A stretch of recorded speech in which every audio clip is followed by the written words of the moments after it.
What's up, journeyers? Happy Tuesday. Welcome to the Tuesday live training for today. I'm excited about this one. This is something I talked about briefly a couple of months ago, and when I asked what you guys wanted to hear about, somebody did mention this, and I was like, okay, yeah, let's do this again, and let's dive a little deeper this time. So we're talking about debt payoff, right?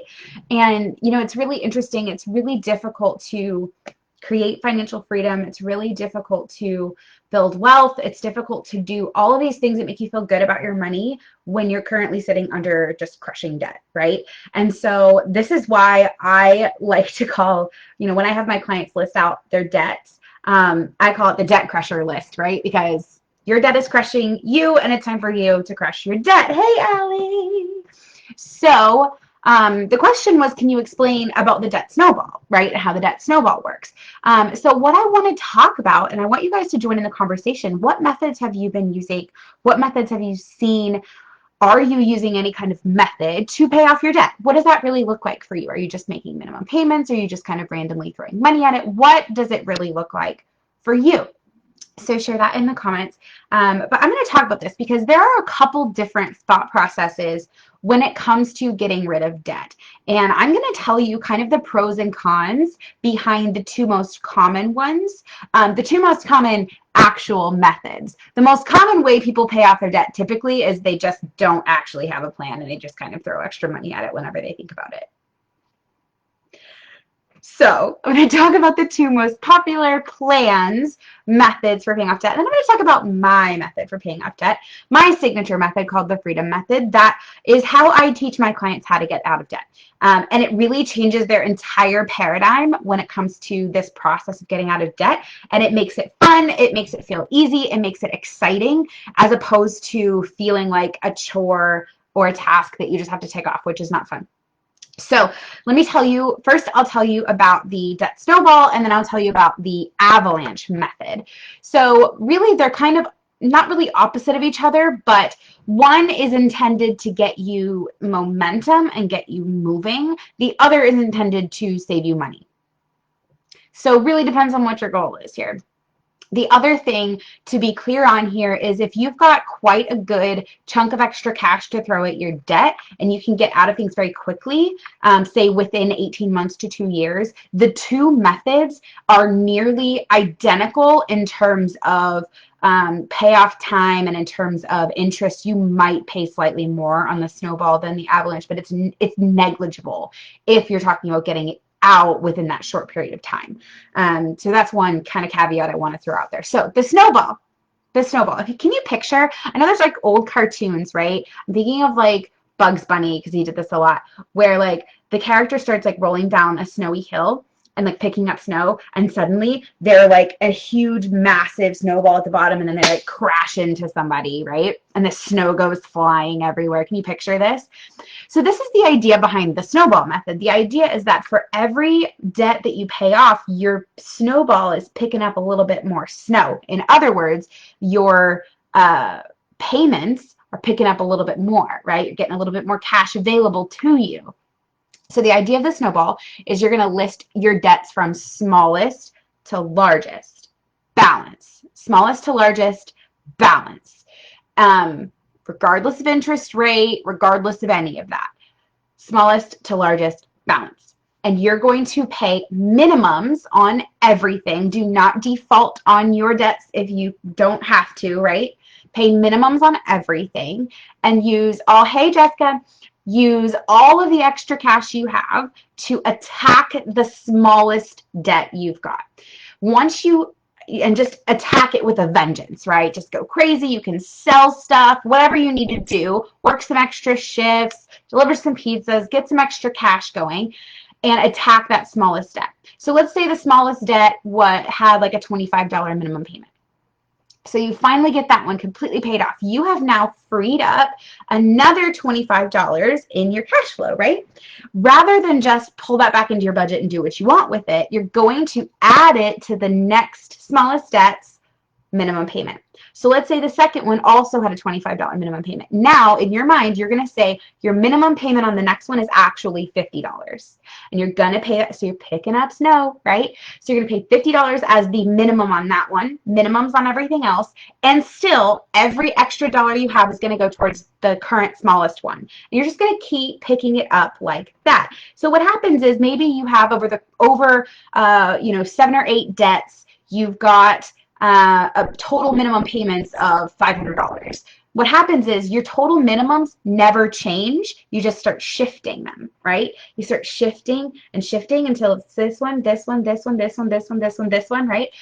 And so your minimums just trickle down and they snowball until you're on your very last debt. You attack it with a vengeance. You've got all $500 now to put every single month towards that biggest debt, and you get to kill it so much faster. And so the downside to this is because it doesn't consider interest rates, it is possible that your largest debt also has your highest interest rate and that you're going to pay more interest over time than you would in a different method by working on the other ones first. It is possible. But like I said, if you're in a position where you think you can get out within like 2 years, that number becomes negligible. It really does. The timeline also becomes pretty negligible. But what happens is this. The benefits of the snowball method is you start creating momentum very quickly, because maybe you have one credit card that's got like $1,000 on it, but you've been just trying to spread out all your extra money and make like $100 extra payments on everything, right? So you've been making $500 a month of extra payments, but you've been putting a little bit in a lot of places, right? When you take that extra $500 and you put it just on that smallest one, you're out of it in 2 months. It's gone. It's gone. You don't have to think about it anymore. You literally don't have to touch it anymore. It's gone. It's completely gone. Then you take that minimum payment, roll it to the next one, take that extra $500, hammer that next one. And within a few months, it's gone. And then you start to go, oh, okay, like I started with 8, I'm down to 6. This is exciting, right? And you keep going. So the benefit of the snowball method is because you're starting by attacking the smaller debts first, you start to win faster, which is a huge component of my ignition program of getting you that financial jump start where you get really excited about what's happening in your money, is finding those things that are going to give you wins. And so I love the snowball method for that reason. There are some cases in which the snowball method doesn't really do the thing that you want it to do. Our case was one of those cases. We had 2 debts. 2.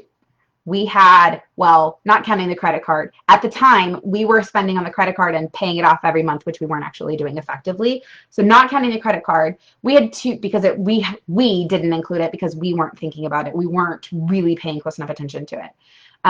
We had my vehicle, which was about $16,000, and we had my student loan, one student loan, which was about $18,000. No, it was the other way around. The car was 18, the student loan was 16. It wasn't much of a snowball. It took us a while to pay off the student loan. And once we finally paid it off, we were like, ugh, right? And that comes down to, learning how to enjoy our journey while we're on a budget, right? And there wasn't much to snowball. There was a couple $100 that we moved over to the car, and like that was it, right? There wasn't much for us to snowball. We also, our situation, we also had interest rates that were relatively comparable. So we had like a 6% on my student loans and like 3.5%, 4% on my car. So we didn't have any of these like exorbitant interest rates. And so we just kind of paid stuff off as we could, right?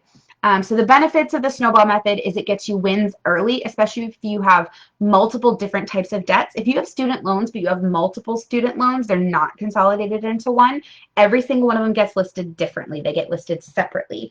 And typically in this method, you're not including a mortgage. You're only including student loans, vehicles, that kind of, recreational vehicles, credit cards, personal loans, those types of things. So benefits is getting you wins early, especially if you have lots of them and you can break them up into smaller pieces. Cons, again, you may, especially if you have some debts that are at higher interest rates, you may end up paying a little bit more over time, because if your biggest debt has your biggest interest rate, it's the last thing on the list. So there's pros and cons to that. Now, the second method we're going to talk about is the avalanche method. And it's this idea of everything just being able to pour down, right? That you're able to make the biggest difference financially. And in this method, you list your debts from largest to smallest interest rate, regardless of balance. So it's kind of the opposite, right? And so you might have a $1,000 credit card with a 27% interest rate. That one's still going to go first because it has such a high interest rate. You also may have a $25,000 loan with a 25% interest rate, right? Even though the balance is super high, that one's going to go at the top in this method because the interest rate is the highest. The purpose of this method is to save you the most money over time. And it does. It will save you cash over time, especially, again, if you have loans or cards with really high interest rates over 20%. It will definitely save you money. Like I said, for us, we had like 3.5% and 6%. We didn't have anything that was outrageous or killing us at all. And so for us, it didn't really matter. And that's part of where I developed my freedom method too, and why I'm going to tell you about it in just a second. So with the avalanche method, the rest of the rules still apply. Minimum payments on everything, all of your extra cash, attacks the one with the highest interest rate first, right? And you go down the line that way with all of the same method where when that one's paid off, you take that minimum and you pay it towards the next one, take that minimum, pay it towards the next one. The reason why this is not always that great is because especially if your highest debt is also your highest interest rate, you're talking about going 6 months, 8 months, a year longer before you actually feel like you're winning. I also have seen people in the time it took them to pay off that first one by having that at the top of their list, their minimum payments already took care of the smaller one. And so it's this weird feeling of like, oh, well, that's not really the one I was working on, but I guess I did it, so that's cool. And it doesn't really allow you to get the emotional momentum and the excitement and the feeling like you're actually winning as quickly as the snowball method does, but it will save you money. It will sometimes take a little bit longer. The timeline, usually if you're talking about within a couple of years, the timeline will be negligible by, a payment or two. Longer than that, it does stretch out some. So those are the two most common methods. Again, not the most common way people pay off their debt. Most common way people pay off their debt is either they don't or they just kind of randomly, willy-nilly throw money at it. Jessica can tell you, this is how Jessica was working on her debt. Before we started working together, she was like, I don't know, every now and then I throw an extra, a couple $100 here and an extra couple $100 there. And within 6 months of working with me, or less, I think, it was much sooner than that, her pool was paid off, her solar panels were paid off. It was like, oh my gosh, she's actually making progress. And it was super exciting. It was fun to see. So those are the two most common actual methods that people will employ to pay off their debt. The problem with looking at your debt as a checklist, the problem with looking at your debts based on interest rate and how many dollars are you going to save if you do this one first over this one, because again, it really is negligible when you're looking at, a moderate amount of debt in a shorter period of time. It's negligible. The problem with looking at just the math and saying, well, this will save me money, is you miss out on the emotional side of it. You miss out on feeling like you're winning. You miss out on feeling like you're doing anything and accomplishing anything. And also, there's so many times when people make a math argument for how you should be managing your debt, and it goes against logic, you go, okay, but if we were really doing math, and if math was what it was really all about, we wouldn't be in debt in the first place because we would have only spent how much money we had, right?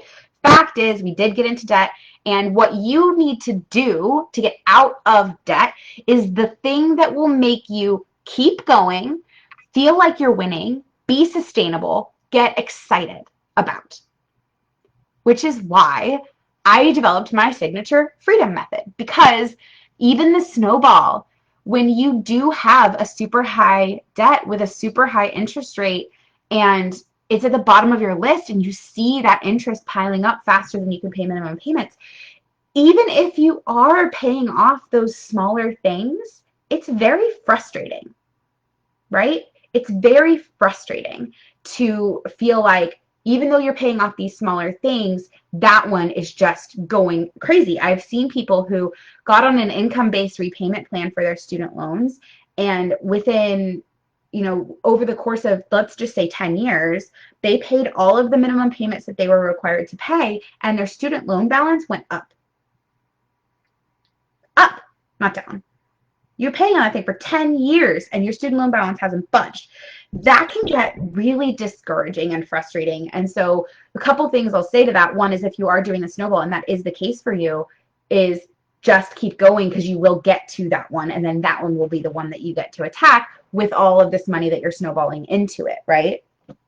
So, but when I started thinking about this, I started thinking about whether it's how you feel about that loan. I know I've had people who owed money to their family, and yeah, it was a 0% interest rate. So if you look at like the Avalanche method, it would be at the bottom, right? It'd be the last thing you touch because you're not incurring any interest. Except every time they go see their family, every family holiday, every family reunion, it's, you went on that trip. Must be nice to have money. Where's that $10,000 you owe me, right? There's this weird emotional thing. Or maybe there's a purchase that you made that you regret. It doesn't always happen that way, but sometimes it does. Or maybe there's something that you're just like, God, I wish I wasn't still paying for that, right? There's emotional things connected to certain debts. I know people who like bought new furniture and then it got ruined within a few months, and they're still paying on this furniture that they've already replaced, right? So within my freedom method, what I do with my clients is I help you figure out, which debt do we pay off next. We pay minimum payments on everything. The biggest thing, and you'll notice a common theme here, the most important thing is you focus on one at a time. If you spread out your efforts, you will lose momentum. So the biggest common theme when you're paying off debt is focus on one debt at a time and pay minimum payments on everything else. But I'm not going to tell you it has to be the smallest balance. I'm not going to tell you it has to be the highest interest rate. I'm just not going to. We're going to look at your specific situation.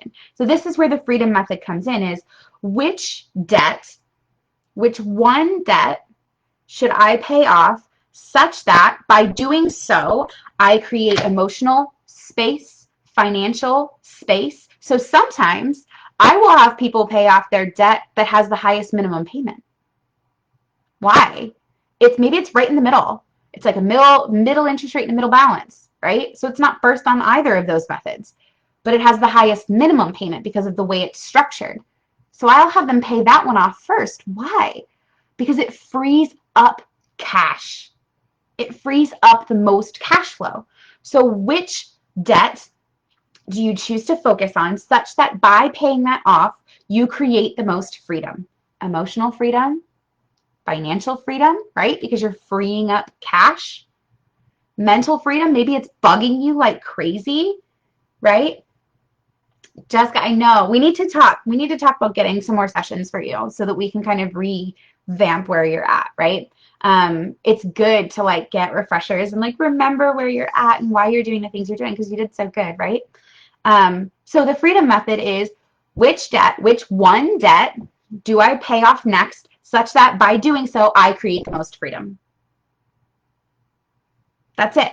And so it might be one that's in the middle, right? It might be the highest. It might be that high interest rate is so emotionally draining and taxing for you that you're like, you know what? Even though I know these other ones are going to get put on the back burner, even though I know it's going to take me a while, I have to get rid of this because watching that interest tick up is killing me, right? And then maybe once you do finish that one, then you snowball the rest, right?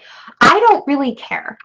I have a spreadsheet, because you'll know I love them, that will help you calculate it, that will help you see what gets me out of debt the fastest, what gets me out of debt the cheapest, what gets me out of debt both. And you can reorder your debts in such a way that you can actually figure out, like, how long is this going to take me and how much is it going to cost me and what's the difference, right?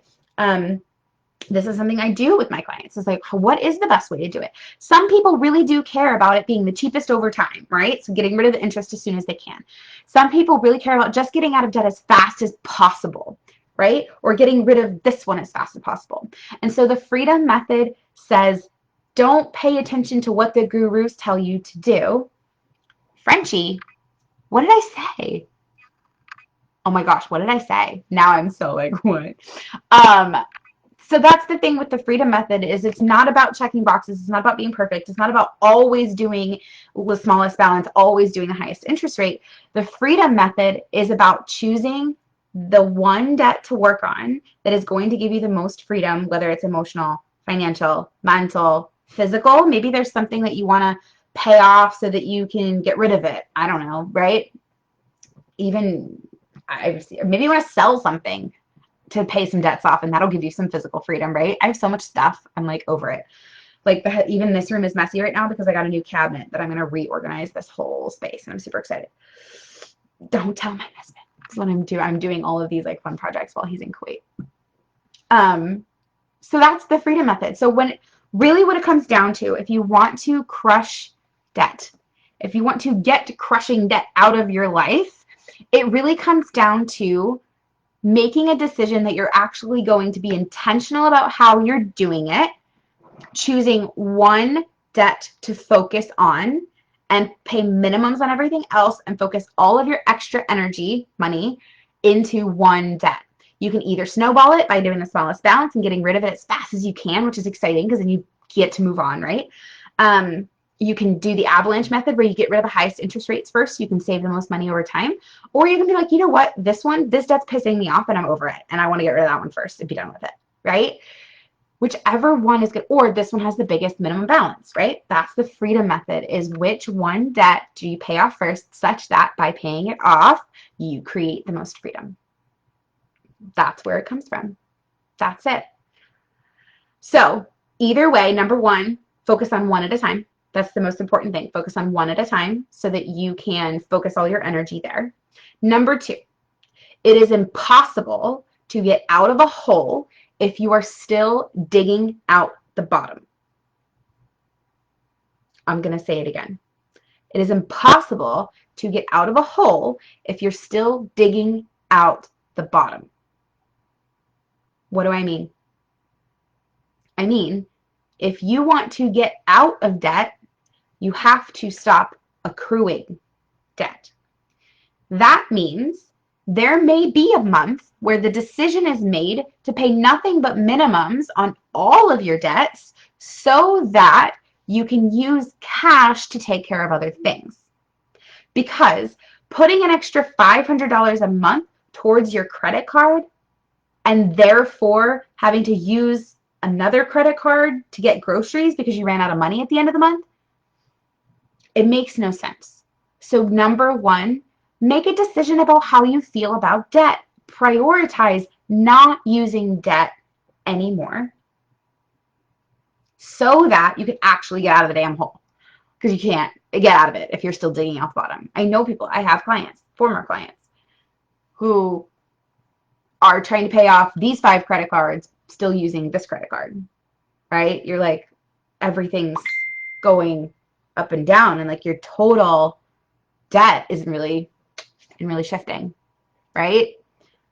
So I hope that was helpful for you guys. I'll recap the major points. Number one is focus on one debt at a time.